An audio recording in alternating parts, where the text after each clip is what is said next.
Okay, so overall, my thoughts on the first paragraph. I really think the entire idea in the first paragraph is untrue and perhaps a little bit strange. I think it would be better for you to rewrite the first paragraph completely and choose a different topic explaining why more old people in society is negative. For example, in the small list of possible topics that I made for you above, I think you could talk about how old people's ideas are somewhat dated, too traditional, and hold society back in certain ways. Okay, so again, I know I'm saying the same thing over and over, but the first paragraph talking about the immoral conduct of old people and how old people are spending money in wasteful ways is not strong. So I think that the student needs to take that completely out and then put in a new idea. Okay, so let's go on to the second supporting paragraph. Now the second supporting paragraph only has 3 sentences. So if you remember, I pointed out when we did the grammar for the second supporting paragraph that it was the topic and the example that I think were kind of linked together. So here I wrote, it is my opinion that you would be best to write a topic sentence for this paragraph before you introduce your example of the fall of funded home care service for the elderly.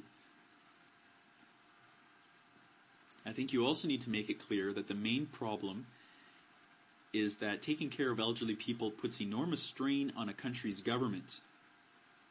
So I think that in this paragraph, the idea is okay. I think that they're trying to show that society is strained because they have to take care of old people. I just don't think that it was quite presented in the strongest way that it could be. So I think, anyways, just to wrap that up, I think then they need to have a topic sentence. Sorry, kind of hard to explain if you're not actually looking at it. One second, let me go back up here and nope. Here we go. So as funded home care services has fallen, the over 50s, 60s will probably not get paid care in the next few years. So the idea was take this first sentence and break it into 2 sentences. Make it a topic sentence and then an example. So the example being that in the future, the over 50s and 60s will probably not be receiving paid care. And then we link that. We would say that this is because they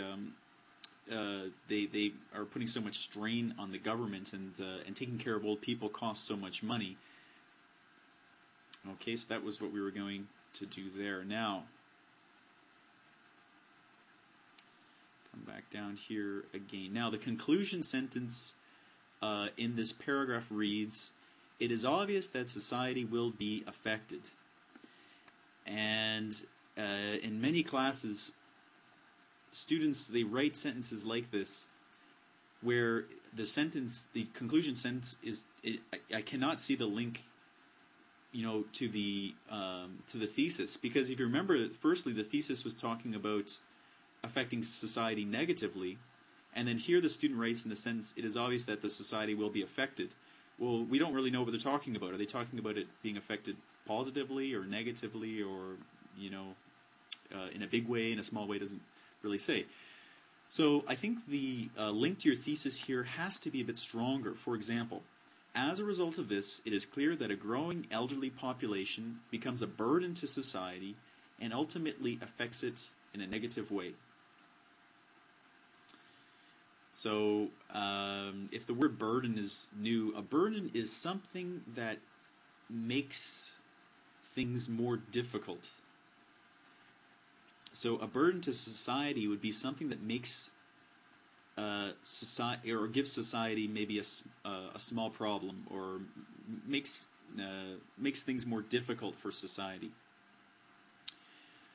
Okay, so in the green you can see that there's a much more clearer link to the thesis. Now let's move on to the conclusion paragraph. Your conclusion paragraph is also structurally incorrect. Here's the very first sentence. After analyzing the areas of older people's hobbies and the lack of government funding, to pay for aged people care, it is clear that the only factor that will be affected and will have negative effects is the society. As we know, elderly people normally prefer to live alone. So as we talked about before, of course, the first main problem is that this sentence is way too long. Writing this on an IELTS exam would be a disaster. And that's true. Run-on sentences on an IELTS exam are definitely not going to help you. They will probably cause you to fail. Also, I do not understand why you talk about elderly people wanting to live alone. Why are you introducing a new idea in the conclusion paragraph?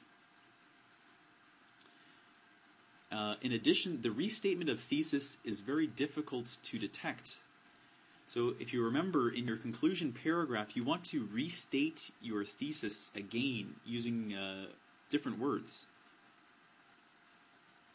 And in the conclusion paragraph, I just don't see where that is. It's very hard to find.